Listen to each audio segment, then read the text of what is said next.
आइए मेरे दोस्त, सवाल में क्या कह रहा है ध्यान से समझिए। सवाल ये कह रहा है कि भैया दो आर्टिकल है, दोनों को हमने 4,752 रुपए में बेचा। पहले पे हमें 32% का प्रॉफिट हुआ, दूसरे पे 28% का लॉस हुआ। 32 का प्रॉफिट, 28 का लॉस। तो 32 में से 28 घटाएंगे मेरे बच्चे बचा 4, तो ये तो आ जाएगा 400 प्लस का। यहां आएगा माइनस का 2 गुना 32 गुना 28। अभी देसी भाषा समझा रहा हूं, यहां जाओ। 32 और 28 का डिफरेंस कितना है? 4। 32 में से 28 घटाएंगे 4, तो 204 है। अब कैलकुलेशन करते वक्त ये बात समझना कि ऊपर और नीचे पूरे से 4 कॉमन आ जाएगा। 4 यहां से कॉमन जाएगा तो 100 बचा। 4 यहां से कॉमन लोगे तो 8 बचा। 4 यहां से भी कॉमन, ऊपर से कॉमन लिया, नीचे से लिया, 4 5 20, 4 1 4। आपने कहा सर ठीक बात है, अब कैलकुलेशन शायद थोड़ी आसान हो जाए। कैसे?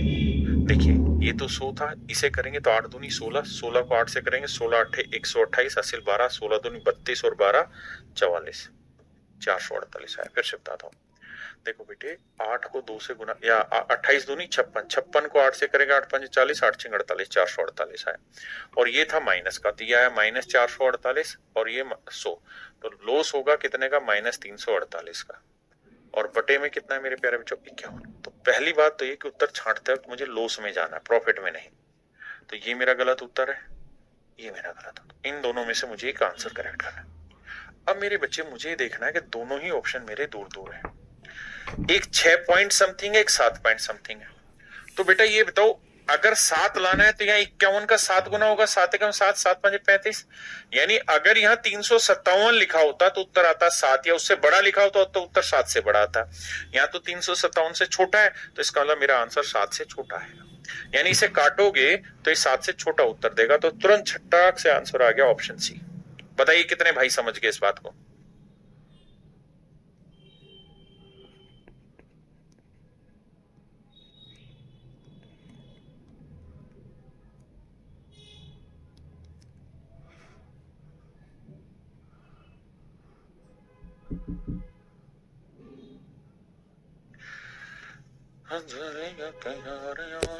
करो भाई, करते रहो। पता है, हर सवाल में फार्मूला लिख लो, उसका फायदा है। क्योंकि जितना लिखोगे उतना ही जहन में बैठ जाएगा, याद हो जाएगा।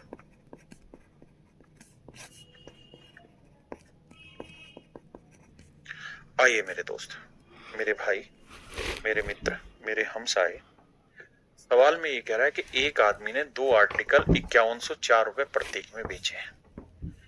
दो वस्तुओं से प्रत्येक को 5104 रुपए के मूल्य पर बेचा है। एक पे भैया 16% का प्रॉफिट हो रहा है और दूसरे पे 12% का लॉस हो रहा है।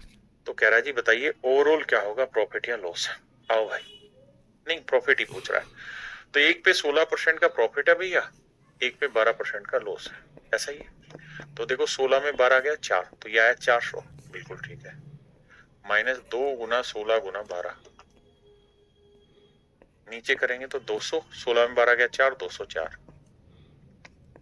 अब फिर वही काम के सर कुछ कॉमन आ रहा है तो टिका देते हैं। 4 से कटा तो 100 आया, 4 से काटा तो 4 आया, 4 से काटा 1 आया, 4 5 20, 4 1 4। देखो 4 दूनी 8, 12 7 84, 12 8 96, बिल्कुल ठीक है सर। भाई 4 दूनी 8, 12 8 96, 100 में से 96 गया मेरे प्यारे बच्चों, 4 आया। और यहाँ है क्या?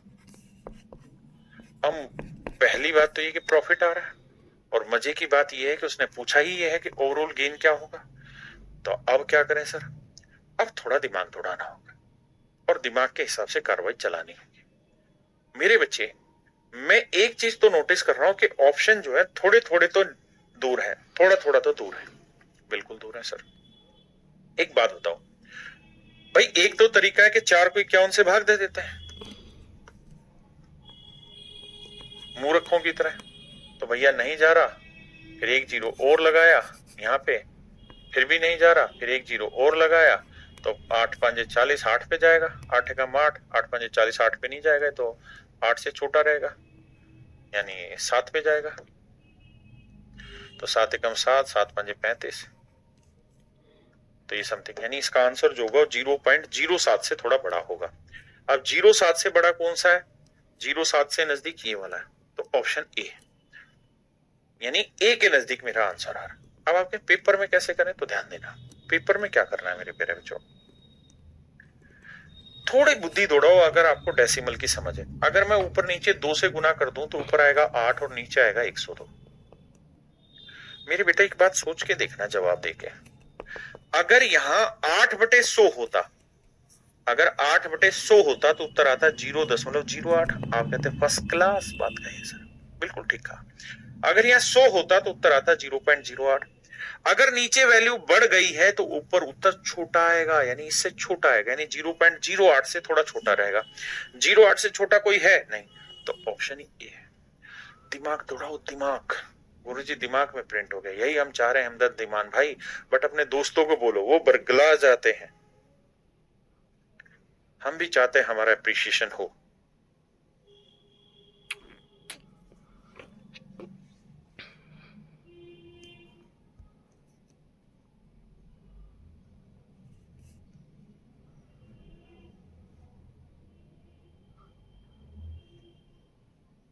देखिए भाई सवाल में कह रहा है 2 article are sold for rupees this each, on the first gain 30%, on the other lose 26%। एक पे 30% प्रॉफिट है भैया, तो दूसरे पे 26% का लॉस है। तो कह रहा ओवरऑल कहानी बताओ। तो देखिए भाई मैं डायरेक्ट करने की कोशिश कर रहा हूँ बिना फार्मूला लिखवाए। 100, या पहले चलो लिखवा देता हूँ 100 इंटू एक्स प्लस वाई। देखिए फार्मूला शुरुआत में प्रैक्टिस करो तो बार बार लिखिए, क्योंकि जितना बार आप लिखोगे उतनी ही बार जहन में छप जाएगा। और भैया प्रिंट ही करना है दिमाग में। अरे हाँ है ना, कह रहा है दो प्रत्येक को 62 रुपए के मिलेगा, मतलब दोनों ही आर्टिकल का प्रॉफिट ना, दोनों ही आर्टिकल का सेलिंग प्राइस सेम। अब भैया एक पे 30 है, एक पे 26, 30 में 26 गया 400 हो गया, बिल्कुल ठीक है सर। अब यहाँ गुना करो सर, 2 गुना 30 गुना 26 का है करें सर, माइनस इसलिए लगाया क्योंकि अगर दोनों माइनस होंगे तो दोनों की जगह माइनस लगेगा। और नीचे भैया सेट बैठाओगे तो देखो 30 में 26 गया 4, 204 आया। अब भाई पूरे में से काट दो, मतलब काट दो, एम ही काट दे। देखो 4 से काटोगे 100, यहाँ 4, 2 तो यहाँ कटा और 2 यहाँ कटा, बिल्कुल काट दिया जी। और यहाँ काटोगे तो 4 5 20, 4 एकम 4, बहुत बढ़िया। अब ध्यान देना, 13 3 39, 390 आया, 390 में 100 गया 290 आया, और बटे है 51। पहली चीज तो लॉस में आया, तो गेन तो आंसर होगा ही नहीं। So my dear student, these two are not your answer. अब नेक्स्ट आते हैं भाई, या तो आंसर 6% होगा या 6 से थोड़ा छोटा होगा। अब ये देखो इसका 6 गुना क्या है सर, इसका 6 गुना होगा 306, तो ये तो छोटा है, तो इसका मतलब आंख बंद करके 5.7% लॉस है। भाई ऑप्शन से खेलना सीखो, एग्जैक्ट पेपर में जो क्वेश्चन में ऑप्शन देते हैं वही करा रहा हूं। अब आते हैं टाइप 6 पे। टाइप 6 भी इसी चीज से रिलेटेड है, बस थोड़ी कंडीशन घुमाएगा। आइए यहां क्या होगा कंडीशन में, अभी तक जितने भी सवाल आप पढ़ रहे थे उनमें क्या था कि एक पे 20% का प्रॉफिट था, दूसरे पे 12% का प्रॉफिट था। एक पे 20% का प्रॉफिट था, दूसरे पे 12% का लॉस था। ऐसे सवाल थे। अब ये जो टाइप में आपको इस समय करा रहा हूं, इस टाइप में क्या खास चीज है कि इसमें वो ये कहेगा कि भैया दोनों पे है ना सेम रेट से प्रॉफिट है और सेम रेट से ही लॉस है। पहले वाले पे X% का प्रॉफिट है, दूसरे वाले पे X% का लॉस, सेम ही बात बोले। पीछे क्या था, इसकी न्यूमेरिकल वैल्यू अलग थी, इसकी न्यूमेरिकल वैल्यू अलग थी, इसीलिए जो मैंने आंसर लिखवाया वो एक्स और वाई की टर्म में लिखवाया, एक्स और वाई की टर्म में लिखवाया। एक भाई कह रहे थे तो हमेशा लॉस होगा, क्यों लॉस होगा भाई, पीछे प्रॉफिट भी तो कराया तुम्हें पिछले सालों में। तो यहाँ पे टाइप चेंज हो रही है, इसके अंदर क्या है, दोनों चीजें सेम है, X%। तो अगर ऐसा होगा तो कैसे हो, अगर मेरे बच्चे दोनों ऐसी कहानी बन जाए तो फार्मूला होता है क्या, ओवरऑल प्रॉफिट या लॉस का 100 इंटू एक्स प्लस वाई।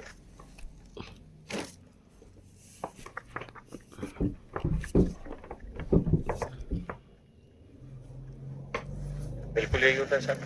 अब मैं कह रहा हूं सर, एक पे X% का प्रॉफिट है तो दूसरे पे X% का लॉस है। सर यहाँ x और x y को हम -x लिखेंगे तो -x से +x करके 0 0 से गुना करा, 0 x y की वैल्यू माइनस, नहीं यहाँ प्लस था ना, +2x - x, ठीक है। यहाँ लिखोगे 200 प्लस एक्स, एक्स वाई की जगह माइनस एक्स, कट गया। ऊपर ध्यान दोगे, ऊपर आया माइनस का 2x स्क्वायर और नीचे आया 200। तो हमेशा ही ध्यान रखना लॉस होगा एक्स स्क्वायर बाई 100% का, क्योंकि काट के बचा 2 कटा तो बटे 100 है। मैं यहां से आपको एक सो ट्रिक बना के समझा दे रहा हूं, और वो ये कि अगर एक आर्टिकल पे आपको x% का प्रॉफिट हो रहा है और दूसरे आर्टिकल पे x% का लॉस हो रहा है, और दोनों ही आर्टिकल का सेलिंग प्राइस सेम है, पहले वाले का भी उतना ही है, दूसरे वाले का भी उतना ही, दोनों का सेलिंग प्राइस सेम है, तो हमेशा ही ओवरऑल लॉस होगा। ये ध्यान रखना, ओवरऑल है, मतलब दोनों पे कुल मिला के की बात कर रहा हूं। तो ओवरऑल हमेशा ही लॉस होगा, और कितने परसेंट का होगा? एक्स स्क्वायर बाई 100% का, एक्स स्क्वायर बटे 100% का लॉस होगा। ठीक है, तो इस बात को अब ट्रिक बना के दिमाग में फिट कर दीजिए। अगला सवाल,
इसी पर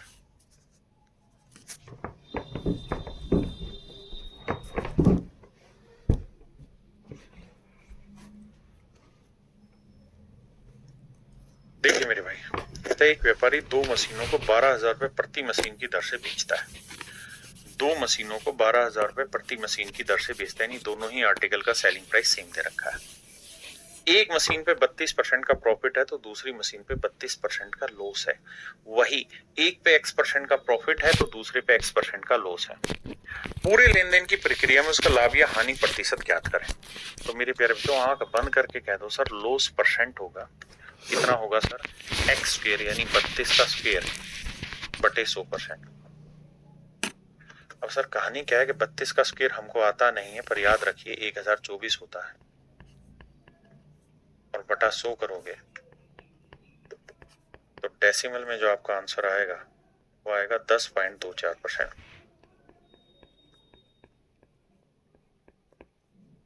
10.24% लॉस होगा। ऑप्शन डी मेरे प्यारे बच्चों राइट आंसर है।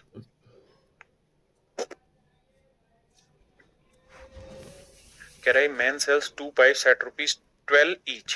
कहते एक आदमी ने 2 पाइपें 12 रुपए के हिसाब से बेची है, एक पे 20 का लाभ, दूसरे 20 की हानि। In the whole transaction there is a profit और लॉस। देखिए यहाँ परसेंटेज नहीं पूछ रहा, यहाँ पूछ रहा प्रॉफिट हुआ या लॉस हुआ। तो हमें ये तो पता है कि ओवरऑल, हमेशा ओवरऑल शब्दों को ध्यान से पढ़ना, ओवरऑल कह रहा हूं बार बार, ओवरऑल लॉस होगा कितने का भैया? एक्स स्क्वायर बाई 100 का। तो 20 का वर्ग 400 बटे 100%, यानी 4% का लॉस होगा, और 4% की फ्रैक्शन 1/25 हुई। यानी ओवरऑल अगर मेरा सीपी 25 यूनिट है, 25 यूनिट है, तो मुझे ओवरऑल लॉस होगा 1 यूनिट का। ओवरऑल का मतलब कुल मिला के, तो मैं चीजें बेचूंगा कितने में? 24 यूनिट में। क्यों सर? क्योंकि ओवरऑल 25 की खरीदी, 1 का लॉस, तो बेचूंगा 24 यूनिट में। जबकि सवाल में हमने दोनों चीजें कितने की बेची? कह रहा हर आर्टिकल 12 रुपए में बेचा, तो एक आर्टिकल 12 में बेचा, तो दो कितने में बेचे? 24 में। एक 12 में, तो दो आर्टिकल बेचे 24 में, तो 24 यूनिट रिप्रेजेंट कर रहा है 24 रुपए को। तो 1 यूनिट 1 रुपए, तो इसका मतलब ओवरऑल जो लॉस हुआ है वो 1 रुपए का हुआ है। ये मेरा आंसर होगा। ठीक है भाई, बहुत बढ़िया।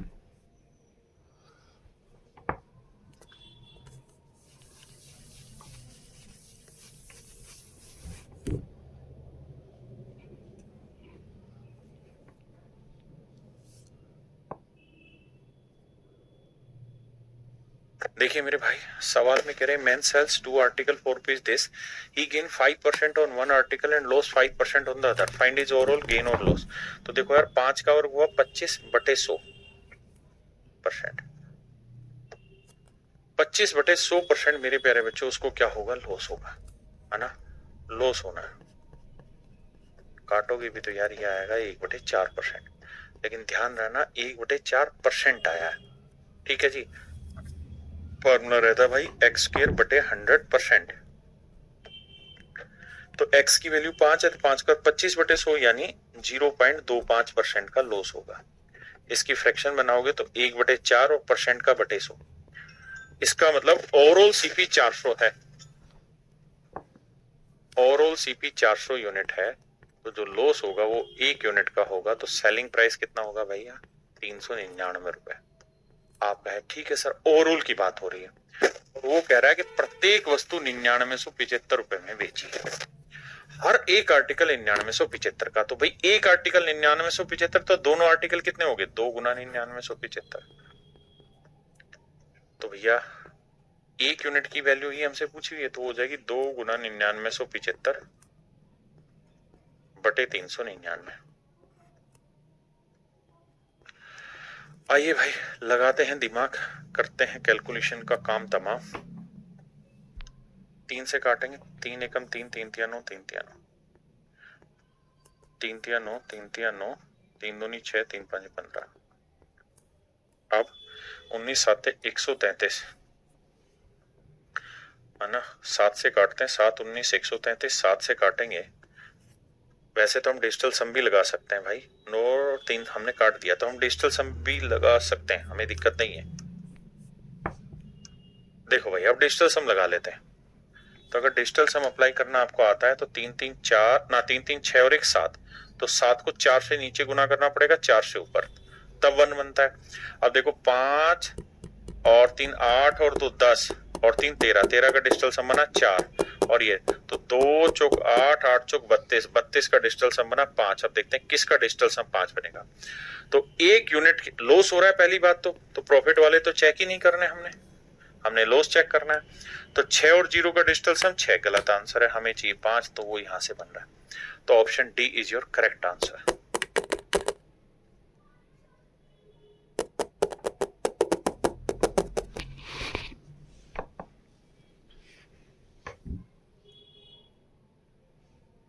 आइए भाई, सवाल में कह रहे एक आदमी ने एक घर और दुकान खरीदी, उसने दुकान को 10% प्रॉफिट पे, घर को 10% लॉस पे बेचा, तो ओवरऑल क्या होगा मेरे प्यारे बच्चों? लॉस होगा। कितना?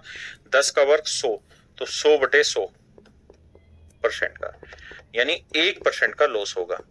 1% की फ्रैक्शन मेरे प्यारे बच्चों 1/100, यानी कुल मिला के अगर ओवरऑल की बात करें तो कुल मिला के चीजें 100 यूनिट की खरीदी थी, तो 1 यूनिट का होना था लॉस। तो दोनों चीजें हमने बेची कितने में होगी? 99 यूनिट में। ओवरऑल की बात कर रहे हैं, हाँ है ना? लेकिन सवाल में कह रहे एक आदमी ने घर और दुकान खरीदी, उसने दुकान को इतने पे, दोनों का विक्रय मूल्य समान है। अरे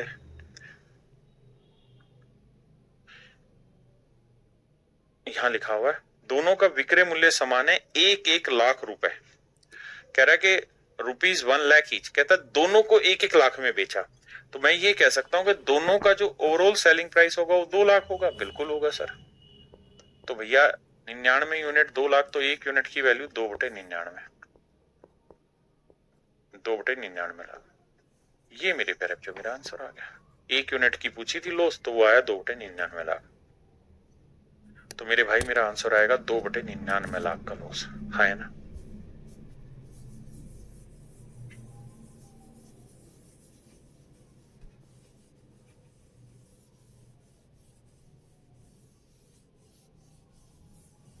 देखिए भाई, मकान और दुकान प्रत्येक को 1-1 लाख में बेचा, एक पे 20% का हानि, दूसरे पे 20% का प्रॉफिट। सेम ही कहानी है क्या?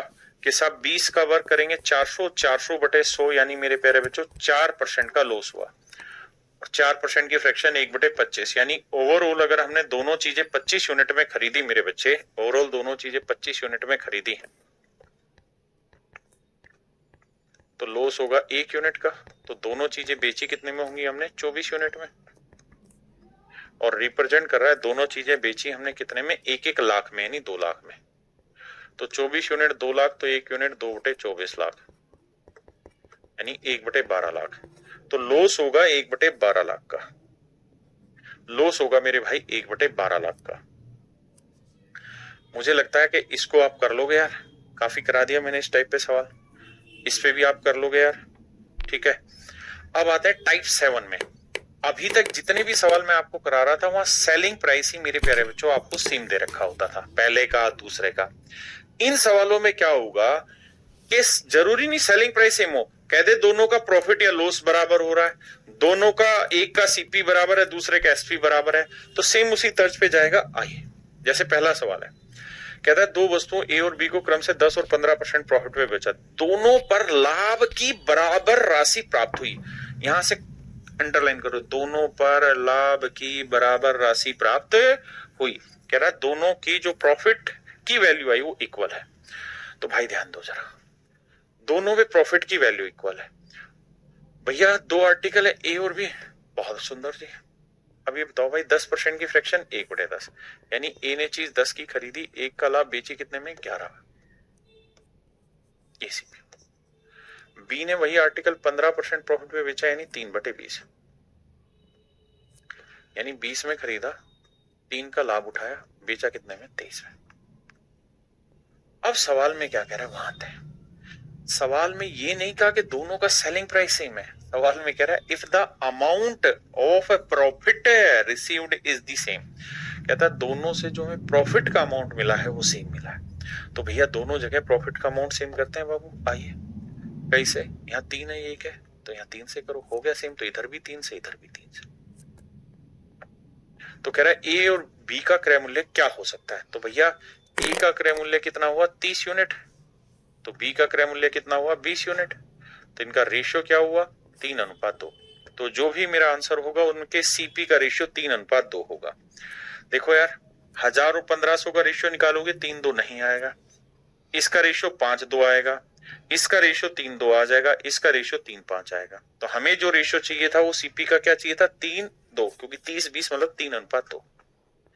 हाँ है ना, ऑप्शन सी।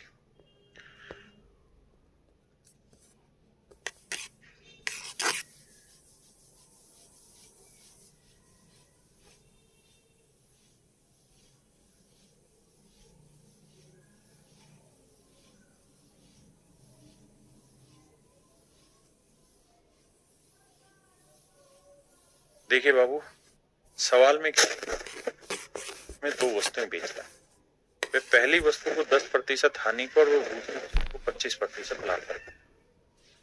दो आर्टिकल, ये पहला, ये दूसरा। पहले को 10% लॉस, तो 1/10, यानी 10 में खरीदा, 1 का लॉस तो बेचा।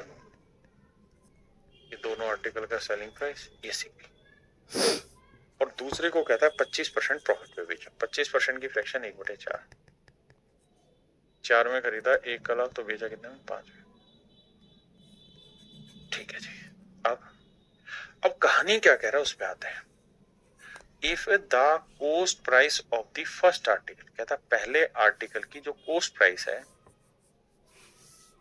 पहले आर्टिकल की जो कोस्ट प्राइस है is equal to the selling price of the second article. कहता है पहले का कोस्ट और दूसरे का सेलिंग बराबर करना है, दोनों को बराबर टेकना है। इन दोनों हिंदी में आते हैं।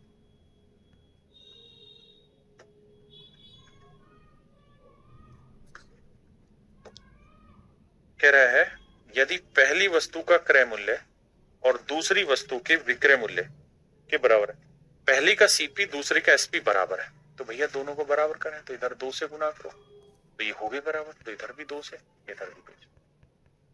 बिल्कुल ठीक है। उस व्यक्ति को कितने रुपए का लाभ अथवा हानि हुई होगी ये हमें बताना है। अब भाई ये बताओ, हमने जो कंडीशन उसने दी वो हमने मान ली, बिल्कुल मान ली। अब ये बताओ दोनों ही आर्टिकल का सेलिंग प्राइस कितना है। तो साहब पहले का सेलिंग प्राइस है 9 यूनिट, तो दूसरे का है 10 यूनिट, तो टोटल हुआ 19 यूनिट, रिप्रेजेंट कर रहा है 1710 रुपए को। तो 19 में 71, तो 1 यूनिट की वैल्यू 90 रुपए। अब हमसे पूछ रहा है कि भाई ये बताओ कि ओवरऑल प्रॉफिट हुआ या लॉस हुआ। तो भैया पहले पे क्या हुआ है जी, लॉस कितने का, 1 यूनिट का। दूसरे पे प्रॉफिट हुआ है कितने का, 2 यूनिट का। तो 2 में से 1 गया, 1 यूनिट का प्रॉफिट हुआ है और 1 यूनिट की वैल्यू है 90। मेरे भाई मेरा आंसर हुआ 90 रुपए का प्रॉफिट।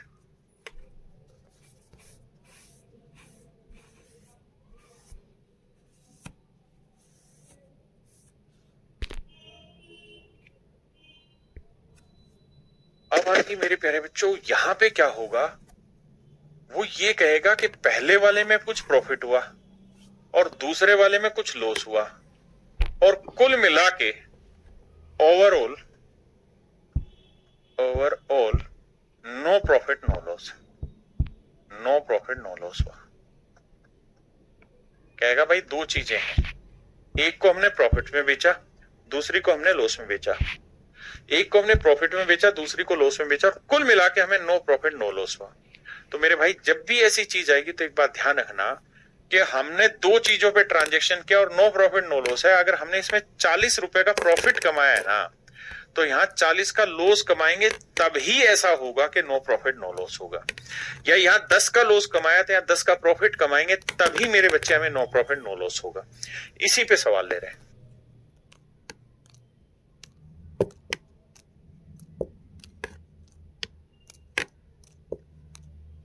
देखिए जी, सवाल में कह रहा है कि 5,000 रुपए की दर से दो वस्तुएं बेचता है।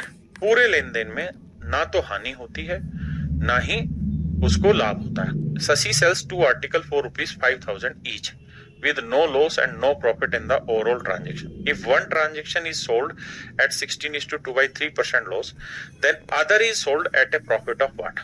अब जरा ध्यान देना, कटपुट्टी खोल के चलना। कह रहा है Shashi sells 2 article for rupees this each। इस each शब्द को समझना। शशि 5,000 रुपए की दर से, इस दर से दो वस्तुएं बेचता है।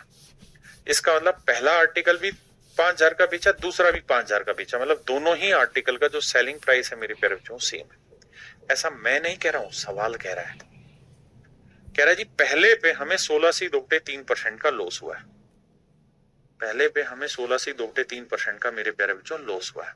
बहुत बढ़िया जी। अब 16.3% की फ्रैक्शन 1/6, यानी पहले आर्टिकल की कॉस्ट अगर 6 है तो 1 का हुआ है लॉस, तो बेचा कितने में है? 5 में। बिल्कुल ठीक। अब मेरे बच्चों एक बात तो दूसरे आर्टिकल पे चर्चा करनी है। ये तय है कि दोनों का सेलिंग प्राइस सेम है, तो भाई अगर इसका 5 है तो इसका 5 रख लोगे तो कोई बुराई नहीं है उसमें। भाई मैंने इसका 5 रख लिया तो इसका भी 5 रख लो। अब यहां अगर 1 यूनिट का लॉस हुआ है ना, तो यहां हर हाल में 1 यूनिट का प्रॉफिट हुआ होगा। आप कहें कैसे? सर इस वजह से क्योंकि अगर यहां जितना लॉस है उतना यहां प्रॉफिट नहीं होगा, तो ये जो नो लॉस नो प्रॉफिट वाली कहानी है सेट ही नहीं बैठेगी। नो प्रॉफिट नो लॉस की कहानी ही नहीं जमेगी। ये तभी जमेगी जब ये ऐसा हो। अब मेरे बच्चे 5 में कोई चीज बेची, 1 का लाभ कमाया, तो खरीदी कितने में होगी? 4 में। वो यही पूछ रहा है प्रॉफिट कितना हुआ, तो भाई 4 में खरीद के 1 का लाभ कमाया, तो 1/4 कितना परसेंट हुआ? 25% यार, 25% का प्रॉफिट। वही चीज घुमाए जा रहा हूं, जैसे जैसे लैंग्वेज बन रही है टाइप बना के लेवल बना के आपके सामने पेश कर दिया। यही तो एक अच्छे टीचर का काम है कि आपके सामने उस पर आज तक जैसे भी सवाल आए सारे एक बार रिप्रेजेंट कर दिए, तरीका समझा दिया, सोल्व करने का क्या है, डिफरेंस बता दिया, इसमें ये अंतर है, इसमें ये अंतर है, समझ के चलो।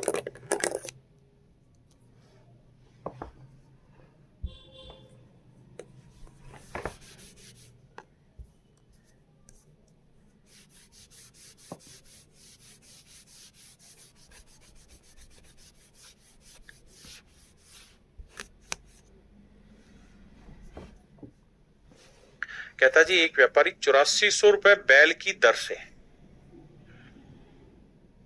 ईच, कहता दोनों ही आर्टिकल सेम रेट में बेच दिए, एक पे उसे 20% का प्रॉफिट हुआ, तो भाई 20% की फ्रैक्शन क्या होगी? 1/5, यानी 5 में चीज खरीदी, 1 का लाभ, 6 में बेच दी, ये सेलिंग प्राइस हुआ। अब कह रहा है जी दोनों का सेलिंग प्राइस सेम है, तो इसका मतलब दूसरे का सेलिंग प्राइस 6 ही होगा। अगर यहाँ 1 का प्रॉफिट है तो यहाँ 1 का लॉस होगा। बिल्कुल ठीक है। तो 6 में बेचा, 1 का लॉस कमाया, तो खरीदा कितने में होगा? 7 में। भाई ये तो छोटी बात है। अगर 6 रुपए में बेच के 1 का लॉस कमाया तो फिर खरीदा होगा भाई 7 में। और कह रहा लॉस परसेंट बताओ, तो भैया 1 का लॉस 7 पे तो कितना परसेंट होता है? 14 से 2/7%। बच्चे बच्चे हैं जानते।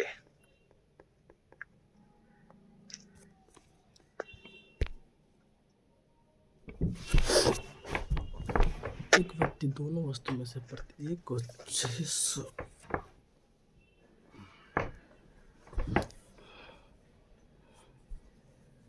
देखिए भाई, मैं आपसे सिर्फ ये जानना चाह रहा हूं कि 55% की फ्रैक्शन क्या होगी। अब ज्यादा दिमाग दड़ाना ही नहीं। आप कहें सर 55% की फ्रैक्शन होती है 5% 1/20, तो 55 हुआ 11/20। अब मैं कह रहा हूं यार 55 का आधा कर दो, तो 55 का आधा क्या हुआ 27.5। तो इसका भी आधा करोगे तो फ्रैक्शन बनेगी 11/40। इसका मतलब ये तय हुआ कि 27.5% की फ्रैक्शन है 11/40। 27.5% की फ्रैक्शन 11/40, यानी पहले आर्टिकल को अगर हमने 40 में खरीदा है तो 11 का लाभ कमाया होगा, तो बेचा कितने में होगा 51 यूनिट में। भाई यही तो कह रहा है कि 2 आर्टिकल इतने रुपए में बेच दिए, एक पे इतने का प्रॉफिट हुआ तो दूसरे पे हमने लॉस कराया, और कुल मिला के नो प्रॉफिट नो लॉस हुआ। तो दोनों आर्टिकल के सीपी का डिफरेंस बताओ कितना होगा। तो एक बात बताना भाई, अगर 40 में खरीद के 11 का लाभ लिया, 51 में बेचा, तो दूसरा भी 51 में ही बेचा होगा। बिल्कुल सर। और sir no profit no loss तो तभी होगा जब यहाँ 11 का प्रॉफिट है तो यहाँ 11 का लॉस हो। तो 51 में अगर 11 का लॉस हो रहा है तो खरीदा कितने में होगा सर 62 में खरीदा होगा, क्योंकि 62 की चीज 51 में बेचोगे, 62 की चीज 51 में बेचोगे, तभी तो 11 का लॉस होगा मेरे भाई। क्यों नहीं समझते इस बात को। अब उसने कहा कि दोनों के सीपी का डिफरेंस बताओ, तो दोनों के सीपी का डिफरेंस आया 12 यूनिट। 12 यूनिट की वैल्यू आपसे पूछी है, ये पूछा ना, find the difference between the CP of both article. दोनों वस्तुओं के विक्रय सॉरी माफ कर, दोनों वस्तुओं के क्रय मूल्य का अंतर ज्ञात करो। अगली लाइन में कह रहा है, पहली लाइन में, कि भाई हर आर्टिकल को कितने में बेचा 6630 में, तो हर आर्टिकल कितने में बिका 51 यूनिट। तो 51 यूनिट रिप्रेजेंट कर रहा है मेरे बच्चे 6630, 6630 रुपए। तो 1 यूनिट की वैल्यू बटे 51, हमें कितने की वैल्यू चाहिए 12 की। अब देखिए यार, काटना चाहे तो 3 चौक 12, 3 17 51, हल्का कर दिया। 17 से काटेंगे 17 3 51, बचा कितना 17 चौको 68, तो 15 बचा। 17 नी में 153, 390 आया। करेंगे तो 0, 4 नीम 36, 4 3 12 और 3 1560 रुपए है। देखना भाई कहां गड़बड़ करी मैंने।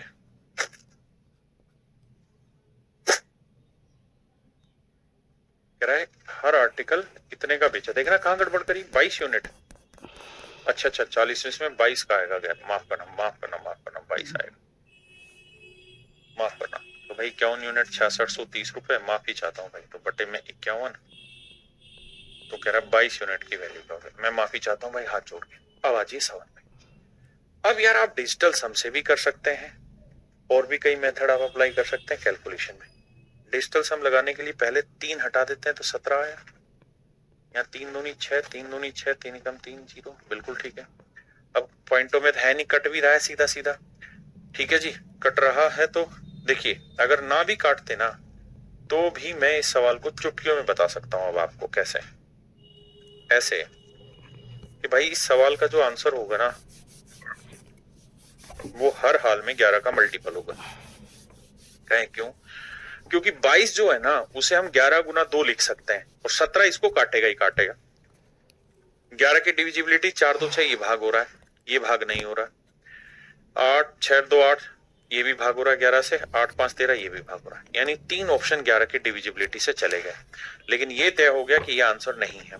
अब अगर मुझे डिजिटल सम लगाना हो तो मैं डिजिटल सम भी लगा सकता हूं, नहीं तो कैलकुलेट ही कर लो। 17 एकम 17, भाई बचा कितना 5, 17 थी 51, इतना ही तो आया। गुना करेंगे तो 13 दूनी 26, 13 दूनी 26 और 2 28, 2860 रुपए। यार सिंपल सा आंसर है। तो ऑप्शन डी मेरे प्यारे बच्चों राइट आंसर।